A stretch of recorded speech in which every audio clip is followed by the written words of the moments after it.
मजदुरको कोही पनि हुँदैन। मजदुरको त केवल भगवान मात्रै हुन्छ। मजदुरलाई त कहिलेकाहीँ भगवानले पनि साथ दिँदैन। यस्तो गुनासोहरू हाम्रो समाजमा हामी प्रत्येक दिन सुन्छौँ।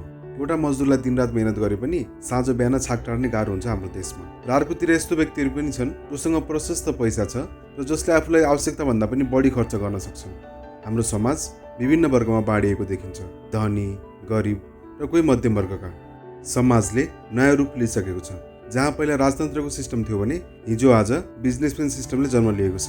तर दुईटै सिस्टममा के कुरा समान छ भने गरिब मान्छेको खुन चुस्न अझै बन्द भएको छैन। र कुनै समाजमा यस्तो वर्गीय भिन्नता सुरु भयो भने त्यहाँ क्रान्ति सुरु हुन्छ। र वर्गीय विभेदको बीचमा सुरु हुने क्रान्तिलाई हामी साम्यवाद भन्छौँ, यानि कम्युनिजम। साम्यवाद एउटा यस्तो समाजवादी विचारधारा हो जसले वर्गहीन समाजको परिकल्पना गर्छ। र आजको भिडियोमा हामी त्यही कम्युनिस्ट विचारधाराको बारेमा जान्ने कोसिस गर्नेछौँ, जसले हाम्रो नेपालको राजनीतिमा धेरै असर पार्छ। हाम्रो नेपालको ठुलो पार्टी नेपाल कम्युनिस्ट पार्टी माओवादी र नेपाल कम्युनिस्ट पार्टी एमालेमा के फरक छ र दुईटा पार्टीको विचारधारामा के फरक छ भन्ने विषयमा आज हामीहरू कुरा गर्छौँ। हामीलाई कम्युनिस्ट विचारधारा बुझ्नलाई पुँजीगत विचारधारा बुझ्नु जरुरी छ, किनकि पुँजीगत विचारधाराको अन्त्य गर्नलाई नै कम्युनिस्ट विचारधाराको सुरुवात भएको थियो। पुँजीवाद यानि क्यापिटलिजमको सुरुवात हुन्छ इङ्ल्यान्डबाट, जहाँ मध्ययुगमा सामन्ती शासन थियो। त्यो बेलाको समयमा राजा हुन्थे र राजाले चुनेका विशेष व्यक्तिहरू हुन्थे जसलाई हामी फ्युडल लर्ड भन्छौँ। उनीहरूले प्रत्येक राज्यमा शासन गर्थे। प्रत्येक राज्यको लागि एक एकवटा फ्युडल लर्ड छुट्याएको हुन्थ्यो, जसले आफ्नो राज्यमा राजाको जति पनि खेतहरू छ त्यसमा मानिसहरूलाई काम लगाएर विभिन्न अन्नहरू उब्जाउ गर्थे र त्यो उब्जाउ भएको सम्पूर्ण अन्नको भागहरू राजाकोमा मात्रै जान्थ्यो। र ती मेहनत गर्ने मजदुरहरूले आफूलाई खान पुग्ने भरि मात्रै अन्न पाउँथे। सानो बच्चादेखि लिएर ठुलो बुढाबुढीसम्म सबैले काम गर्नु पर्थ्यो, दिनरात काम गर्नु पर्थ्यो। वर्किङ कन्डिसन एकदमै खराब थियो। त्यो बेलामा मजदुर अधिकार, मानव अधिकार केही पनि थिएन।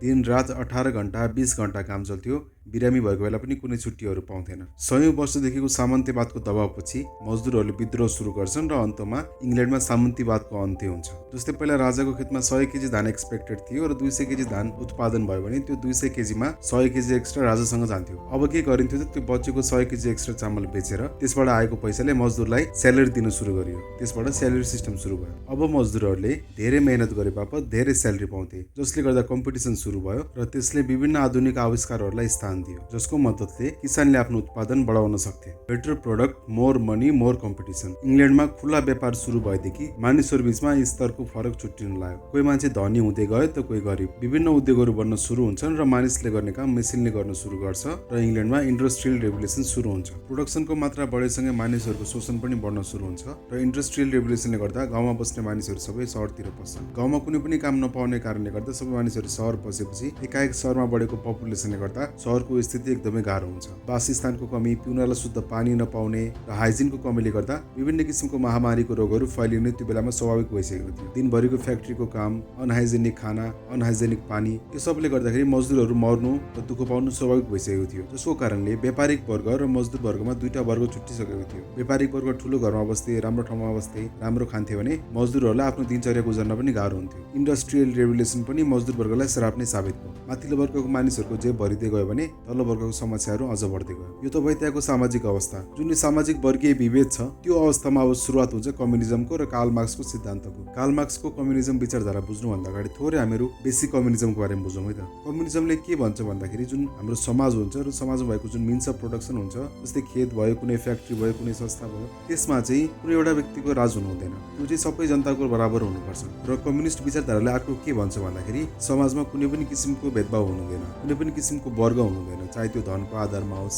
चाहे त्यो जातीय आधारमा होस्, या कुनै समाज तल्लो जाति माथिल्लो जाति कुनै पनि किसिमको वर्गलाई मान्दैन। र कम्युनिजमले कुनै गभर्नमेन्टलाई पनि मान्दैन। कम्युनिजम विचारधारा अनुसार कुनै गभर्नमेन्ट हुनु हुँदैन, कुनै सरकार हुनु हुँदैन, राजा पनि हुनु हुँदैन। हुनुपर्छ के त सबै जनताको शासन हुनुपर्छ। र कम्युनिजम विचारधाराले मुद्रालाई पनि खारेज गर्छ। कम्युनिस्ट भन्छ कि समाजमा कुनै इकोनोमी पनि हुनु हुँदैन। सिधा भाषामा बुझ्ने हो भने कम्युनिजम भनेको हाम्रो होमोसेपियन्सको पालामा जान्छ, जब मानिसहरू ग्रुपमा बस्थे र हन्टिङ ग्यादरिङ गरेर खान्थे, जसमा एकजनाले मार्यो भने सबै ग्रुपले खान्थे। हो, अर्थोडक्स कम्युनिजम सुन्दाखेरि अचम्म लाग्नु साथसाथै अहिलेको समाजमा इम्प्लिमेन्ट गर्न पनि एकदमै गाह्रो छ। र समय स्वरूप कम्युनिस्ट विचारधारा पनि परिमार्जित हुँदै जान्छ र जसमध्ये मार्क्सिस्ट विचारधारा, लेनिनिस्ट विचारधारा र माओइस्ट विचारधारा प्रमुख मानिन्छ, जसलाई हामी मार्क्सवादी, लेनिनवादी र माओवादी भनेर चिन्छौँ। र यी मुख्य कम्युनिस्ट विचारधारालाई हाम्रो नेपाली कम्युनिस्ट पार्टीहरूले पनि अपनाउँछ। जस्तै नेकपा एमाले युनिफाइड मार्क्सिस्ट लेनिनिस्ट र नेकपा माओवादी अर्थात् माओइस्ट। र यिनी पार्टीहरूको विचारधारा बुझ्नलाई मार्क्सिजम, लेनिनिजम र माओइजमलाई थोरै छोटकरीमा बुझौँ है त। इन्डस्ट्रियल रेभोल्युसनसम्म आइपुग्दासम्म कम्युनिस्ट कम्युनिस्ट विचारधारा एउटा सोचमा मात्रै सीमित थियो र यसलाई कसरी इम्प्लिमेन्ट गर्ने फ्रेमवर्क कोहीसँग पनि थिएन। र त्यो बेलामा एन्ट्री हुन्छ कार्ल मार्क्सको, जसले कम्युनिस्ट विचारधारामा एउटा किताब लेख्छन् र किताबको नाम थियो कम्युनिस्ट म्यानिफेस्टो, जसले कम्युनिस्ट विचारधारालाई एउटा नयाँ रूप दिन्छ। कार्ल मार्क्सको जन्म 1818 मा भएको थियो र उनी एक जर्मन नागरिक थिए र उनी एक फिलोसोफर र हिस्टोरियन पनि थिए। कार्ल मार्क्सले कम्युनिस्ट म्यानिफेस्टो लेख्ने समयमा इन्डस्ट्रियल रेभोल्युसन चरम सीमामा पुगिसकेको थियो र क्यापिटलिजम इकोनोमीमाथि हाबी भइसकेको थियो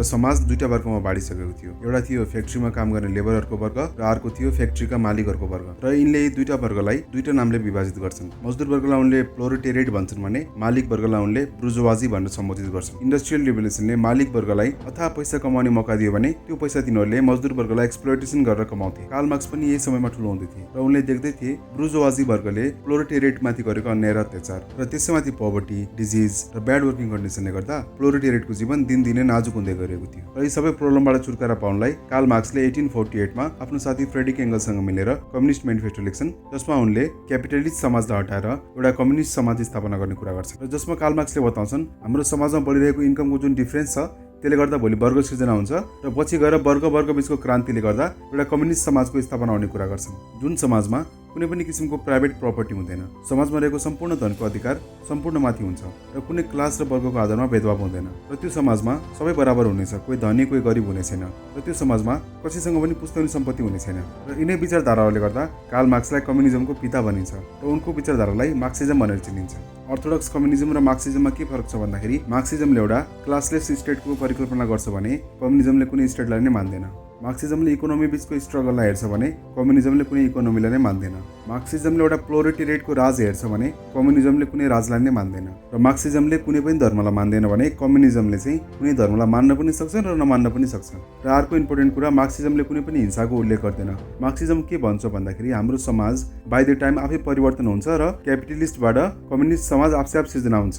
यो थियो मार्क्सिजम विचारधारा। अब थोरै लेनिनिजमको बारेमा पनि बुझौँ है त। लेनिनिजम त्यो कम्युनिस्ट विचारधारा हो जसलाई लेनिनले दिएका थिए। भ्लादिमिर इलिच उलियानोभ अर्थात् लेनिनको जन्म 1870 मा रसियाको उलियानोभ सहरमा भएको थियो। सामान्य परिवारमा जन्मेका लेनिन पढाइमा एकदमै होनहार थिए र उनी ठुलो हुँदै गर्दा रसियामा त्यो बेला राजाको शासन थियो। आफ्नो कलेजको दिनहरूदेखि नै लेनिन कम्युनिस्ट विचारधारादेखि एकदमै प्रभावित भएका थिए र उनले कार्ल मार्क्सलाई आफ्नो आदर्श मान्थे। र त्यो समयमा रसियाको अवस्था युरोपभन्दा धेरै फरक भन्ने थिएन। राजाले शासन गर्थे भने क्यापिटलिजम रसियामा पनि चरम सीमामा पुगिसकेको थियो। उद्योगभित्र हुने वर्करमाथिको शोषण र समय समयमा हुने जनतामाथिको अत्याचार र माथिल्लो पुँजीगत वर्गको हितलाई लक्षित पारी बनिने सरकारी नीतिहरूले गर्दा जनताको मनभित्र भित्रै क्रान्तिको आगो बलिसकेको थियो। र लेनिन सँगसँगै रसियाका विभिन्न लेफ्टिस्ट कम्युनिस्ट विचारधारा भएको व्यक्तिहरू मिलेर एउटा पार्टीको स्थापना गर्छन्, जसको नाम थियो Russian social democratic labour party, जसलाई हामीले RSDLP भनेर चिन्छौँ। जुन पार्टीको एजेन्डा रसियामा हुने किसान र वर्किङ वर्गमाथिको अन्याय र अत्याचारलाई अन्त्य गर्ने, रसियामा मोनार्की हटाएर एउटा समाजवादी कम्युनिस्ट राज्यको स्थापना गर्नु थियो। पछि गएर विचारधारामा बढ्दै गएको अन्तरले गर्दा पार्टी दुई भागमा विभाजन हुन्छ, जुन एउटा थियो मेन्सविक्स र अर्को थियो बोल्सविक्स, जसको प्रमुख लेनिन थिए। वर्षौं चलेको सङ्घर्षपछि आफू क्रान्तिको मुख्य अनुहार भई रसियामा लेनिनले मोनार्कीलाई हटाएर कम्युनिस्ट राज्य स्थापना गर्छन्, जुन दुनियाँको पहिलो कम्युनिस्ट राज्य बन्छ। कार्ल मार्क्सले दिएको कम्युनिस्ट विचारधारालाई परिमार्जन गर्दै जुन विचारधारा प्रयोग गरेर लेनिनले रसियामा क्रान्ति ल्याए त्यो विचारधारालाई नै लेनिनिजम भनिन्छ र यहाँबाट कम्युनिजमले थोरै नयाँ रूप लिन्छ। मार्क्सिस्ट विचारधाराको अनुसार समाजमा कुनै गुट हुनु हुँदैन, कुनै पार्टी हुनु हुँदैन। तर यसलाई लेनिनले के इन्काउन्टर गर्छन् भन्दाखेरि सम्पूर्ण जनताहरू मिलेर शासन गर्न असम्भव हुन्छ। त्यसैले जनताहरूको प्रतिनिधित्व गर्ने एउटा भेनगार्ड पार्टी हुनु जरुरी छ, जसले तिनीहरूको आवाज अगाडि उठाउनेछ र तिनीहरूको प्रतिनिधित्व गरेर सरकारमा राज्य गर्नेछ। कम्युनिजमबाट लेनिनिजममा आउँदा अर्को मेजर डिफरेन्स के देखियो भने डिक्टेटरशिप अफ द प्रोलेटेरिएट। जसको मतलब प्रोलेटेरिएटले राज त गर्छ राज्यमा, तर त्यसको लागि एउटा प्रतिनिधि चुनिएको हुन्छ, त्यसले सम्पूर्ण राज्यमा राज गर्छ, जुन अवस्थालाई क्यापिटलिजम र कम्युनिजमको मध्यवर्ग पनि भनिन्छ, जसमा सम्पूर्ण उद्योग फ्याक्ट्रीहरू अलाउड हुन्छ। तर यसको सम्पूर्ण कन्ट्रोल हुन्छ राज्यको हातमा, जसलाई अफकोर्स प्रोलेटेरिएटले राज गरिरहेको हुन्छ, जसमा देशमा भएको सम्पूर्ण मिन्स अफ प्रोडक्सन जस्तै उद्योग धन्दा जति पनि छ सम्पूर्ण राज्यको हातमा हुन्छ। मार्क्सिजमबाट लेनिनिजमसम्म आउँदा कम्युनिजम हिंसक भइसकेको थियो। लेनिनको वान पार्टी रुलिङ सिस्टममा there is no room for opposition. Lenin भन्छन् कम्युनिजमको स्थापना गर्नलाई थोरै हिंसा आवश्यक छ। लेनिनको शासनकालमा धेरै अपोजिसन लिडरहरू र धेरै कम्युनिस्ट विरोधी शक्तिहरू पनि रातारात गायब हुन्थे, जसमा उनको एउटा भनाइ एकदमै प्रचलित छ, you can not make a revolution with white gloves. जसको मतलब क्रान्तिको लागि थोरै हिंसाको पनि आवश्यकता पर्छ। मोटामोटी रूपमा बुझ्दाखेरि कम्युनिजमले प्रत्येक इन्डिभिजुअलको विकासको कुरा गर्छ भने मार्क्सिजम मार्क्सिजमले प्रोलेटेरिएट अर्थात् मजदुर वर्गको विकासको कुरा गर्छ भने लेनिनिजमले सम्पूर्ण देश अर्थात् राज्यको विकासको कुरा गर्छ। साथीहरू, अब हामी भिडियोको लगभग अन्त्यसम्म आइसकेका छौँ। अन्तमा अब हामी माओइजम अर्थात् माओवादी विचारधाराको बारेमा थोरै बुझ्ने कोसिस गर्नेछौँ है त। माओइजमको बारेमा बुझ्नलाई हामीले माओ जेडङको बारेमा बुझ्नु जरुरी छ। माओ जेडङको जन्म 1893 मा साउजन चाइनामा भएको थियो। मध्यमवर्गीय किसानी परिवारमा जन्मेका उनी पछि गएर आफ्नो बाल्यकालको सपनालाई अँगाल्दै एउटा शिक्षक बन्छन्। शिक्षकको साथसाथै उनी एउटा कम्युनिस्ट विचारधारालाई सपोर्ट गर्ने व्यक्ति थिए भने लेनिनले गरेको रसियामा क्रान्तिलाई उनले नजिकबाट निहाल्दै थिए भने कार्ल मार्क्स, लेनिन र नेपोलियन बोनापार्टे जस्ता क्रान्तिकारीलाई आफ्नो आदर्श मान्थे। र माओ जेडङ राजनीतिमा आउँदै गर्दा स्यान यात्सेनले कुओमिताङ पार्टीको नेतृत्व गर्दै किङ डाइनेस्टी विरुद्ध क्रान्ति गरी चाइनाबाट मोनार्की राजसत्ता हटाइसकेका थिए। त्यो समयसम्म पनि चाइनामाथिको जापानको बाहिरी प्रभाव अझै अन्त भइसकेको थिएन। रसियामा भएको कम्युनिस्ट रेभोल्युसनले प्रभावित भई चाइनामा पनि कम्युनिस्ट पार्टीको स्थापना हुन्छ, जसको माओ जेडङ फाउन्डिङ मेम्बर मध्येमा एक थिए। 1921 मा स्थापना भएको कम्युनिस्ट पार्टी अफ चाइनाको कुओमिन्ताङ अर्थात् स्यान यात्सेनको पार्टीसँग सुरुको दिनहरूमा राम्रै तालमेल चल्छ। 1925 मा स्यान यात्सेनको निधनपछि चियाङ काई सेक नेतृत्वमा आउँछन्, जसको कम्युनिस्ट पार्टी अफ चाइनासँग विचारधारा नमिलेपछि चाइनामा सिभिल वार सुरु हुन्छ। चियाङ काई सेकको सत्ता र आर्मीसँग लड्न माओ जेडङ गाउँ गाउँ गई मानिसहरूलाई एकट्ठा गर्छन् र दबिएका वर्ग किसान र वर्करलाई एकट्ठा गरी कुओमिन्ताङको सरकार विरुद्ध लडाईँ सुरु गर्छन्। र 1949 सम्म चलेको लडाईँमा अन्ततः कम्युनिस्ट पार्टी अफ चाइनाको जित हुन्छ र single communist party ruling republic of चाइनाको स्थापना हुन्छ, जसको राष्ट्रपति बन्छन् माओ जेडङ।